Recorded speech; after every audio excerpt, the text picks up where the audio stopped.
বিজেপির পরিবর্তন সংকল্প যাত্রাকে টেক্কা দিল তৃণমূলের এসআইআর বিরোধী যাত্রা। বিজেপির পরিবর্তন সংকল্প যাত্রাকে টেক্কা দিল তৃণমূল কংগ্রেসের এসআইআর বিরোধী যাত্রা। মঙ্গলবার বর্ধমানের পুলিশ লাইন থেকে কার্জন গেট পর্যন্ত তৃণমূলের এই মিছিলের ডাক দেওয়া হয়। মিছিলে অংশ নেন রাজ্যের পরিবহন মন্ত্রী স্নেহাশিস চক্রবর্তী, প্রাণী সম্পদ বিকাশ দপ্তরের মন্ত্রী স্বপন দেবনাথ সহ জেলার বিধায়ক ও তৃণমূল কংগ্রেসের জেলা নেতৃত্বরাও। কয়েকদিন আগে বিধানসভার বিরোধী দলনেতা শুভেন্দু অধিকারীর নেতৃত্বে বড় নীলপুর মোড় থেকে কার্জন গেট পর্যন্ত পরিবর্তন সংকল্প যাত্রার ডাক দেওয়া হয়। মঙ্গলবার বিজেপির সেই মিছিলের পাল্টা তৃণমূলের মিছিলের ডাক দেয়। রীতিমতো জনস্রোতে ভাসে শহরের লাইফ লাইন।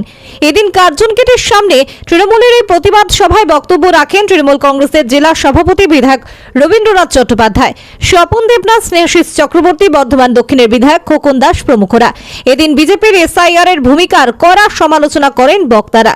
মন্ত্রী স্নেহাশিস চক্রবর্তী এদিন বলেন, বিজেপি চক্রান্ত করছে নির্বাচন কমিশনকে সামনে রেখে লক্ষ লক্ষ বৈধ ভোটারের নাম বাদ দেওয়ার জন্যই 2 মাসের মধ্যে এসআইআর সম্পন্ন করার চেষ্টা করছে, যা কখনোই সম্ভব নয়। তিনি বলেন, ইতিপূর্বে যতগুলি এসআইআর হয়েছে ততগুলির ক্ষেত্রে 2 বছরের বেশি সময় নেওয়া হয়েছে, আর এবার 2026-এর ভোটে বিজেপির বাংলা ক্ষমতা দখল করার জন্য 2 মাসের মধ্যে এসআইআর করার চেষ্টা করছে।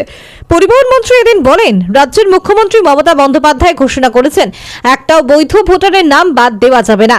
তাই এই সাধারণ মানুষ অযথা আতঙ্কিত হবেন না।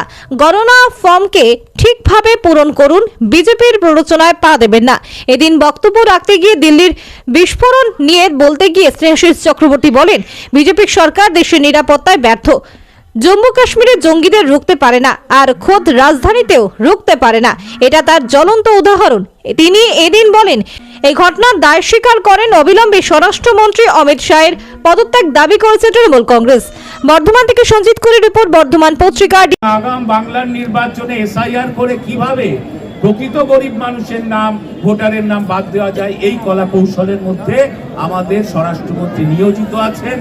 2002 সালে ভোটার তালিকায় নাম দেখতে না পেলে মানুষ আতঙ্কে ভুগছে যে কি হবে, সে কি রাষ্ট্রহীন হয়ে যাবে, সে কি ভোটার তালিকা থেকে নাম বাদ হবে, তাহলে সরকারি সুযোগ সুবিধা থেকে সে বঞ্চিত হবে, সরকারি কাজকর্ম থেকে বঞ্চিত হবে।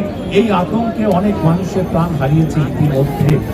এবং এই যে অল্প সময়, এই অল্প সময়ের মধ্যে এসআইআর এর মতো একটা বিস্তৃত কাজ কিন্তু করা সম্ভব নয়।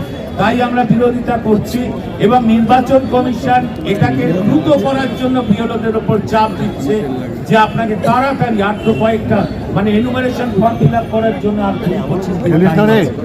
তো এই চাপে অনেকে আমার বিএলও কেউ এটাই কিন্তু সমস্যায় পড়ছে। ওটা কোনো এটা একেবারেই বিচ্ছিন্ন ঘটনা, কোথায় পড়েছে আমি একেবারেই জানি না।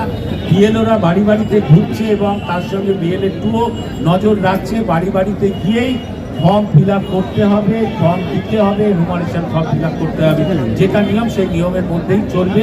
একটা কিন্তু বিচ্ছিন্ন ঘটনা এটা বদলা হবে। শুভেন্দু অধিকারী তো হুঙ্কার দিয়েই চলেছে, অনবরত হুঙ্কার, এই ফেলে দেব, এই যারা সংখ্যালঘু মানুষ উল্টে ঝুলিয়ে সিধে করে দেব, এই 1 কোটি রোহিঙ্গা আছে তাদের বার করে দেব, যত অসংলগ্ন কথাবার্তা, হুমকি, এটা শুভেন্দু অধিকারী সহ বিজেপি নেতাদের মুখে আমরা বারবার শুনছি। কারণ এদের সাথে সাধারণ মানুষের কোনো যোগাযোগ নেই এবং বাংলার মানুষের প্রতি বিরোধী দল হিসেবে এদের কোনো দায়িত্বও নেই। দায়িত্ব জ্ঞানহীন একটা বিরোধী দল। বিরোধী দলের একটা দায়িত্ব থাকে, গণতান্ত্রিক ব্যবস্থায় বিরোধী দলের একটা গুরুত্ব আছে। কিন্তু এই মুহূর্তে বাংলার বিরোধী দল দায়িত্ব জ্ঞানহীন ভাবে শুধু কুৎসা, অপপ্রচার, হুমকি এটার মধ্যে নিয়োজিত থাকছে এবং বাংলার মানুষকে কিভাবে ভাতে মারা যায়, পেটে মারা যায়, সেই চেষ্টাই কিন্তু শুভেন্দু অধিকারীরা করছে বলে 100 দিনের কাজ 3.5 বছর বন্ধ, আবাস যোজনার টাকা 3.5 বছর বন্ধ এই বাংলার, যাতে গরিব মানুষ 100 দিনের কাজ না পায়, যাতে গরিব মানুষ তার মাটির বাড়িটা পাকা না করতে পারে, এই শুভেন্দু অধিকারীদের চক্রান্তে সেগুলো বন্ধ হয়ে আছে। অথচ প্রতি বছর কেন্দ্রীয় সরকার বাংলা থেকে লক্ষ কোটি টাকার উপর জিএসটি সংগ্রহ করে নিয়ে যায়। তার একটা অংশ দিয়ে আবাস যোজনার টাকা দেওয়ার কথা, 100 দিনের কাজের টাকা দেওয়ার কথা। আমাদের বাংলা থেকে ট্যাক্সের টাকা নিয়ে গিয়ে সেই টাকা দিয়ে উত্তরপ্রদেশ, মধ্যপ্রদেশ এবং গুজরাটে 100 দিনের কাজ করাচ্ছে কেন্দ্রীয় সরকার, আর বাংলার গরিব মানুষ বঞ্চিত হচ্ছে। তাই আমরা এর প্রতিবাদ জানাচ্ছি, এর বিরোধিতা। শুভেন্দু বন্দ্যোপাধ্যায় অনেক বেশি ভোট নিয়ে, অনেক বেশি আসন সংখ্যা নিয়ে কিন্তু বাংলার বিরোধী দলনেতা পরিবর্তন হয়ে গেছে। যে এই স্বরাষ্ট্রমন্ত্রীর এই পদে বসে থাকার আর একটু অধিকার নেই, যেখানে ভারতবর্ষের মানুষের কোনো নিরাপত্তা নেই, সন্ত্রাসবাদী হামলায় একের পর এক মানুষ মারা যাচ্ছে। আসলে বিজেপি ভারতবর্ষের মানুষের নিরাপত্তা দিতে ব্যর্থ। তাই তৃণমূল কংগ্রেসের পক্ষ থেকে আমরা স্বরাষ্ট্রমন্ত্রীর পদত্যাগ দাবি করেছি।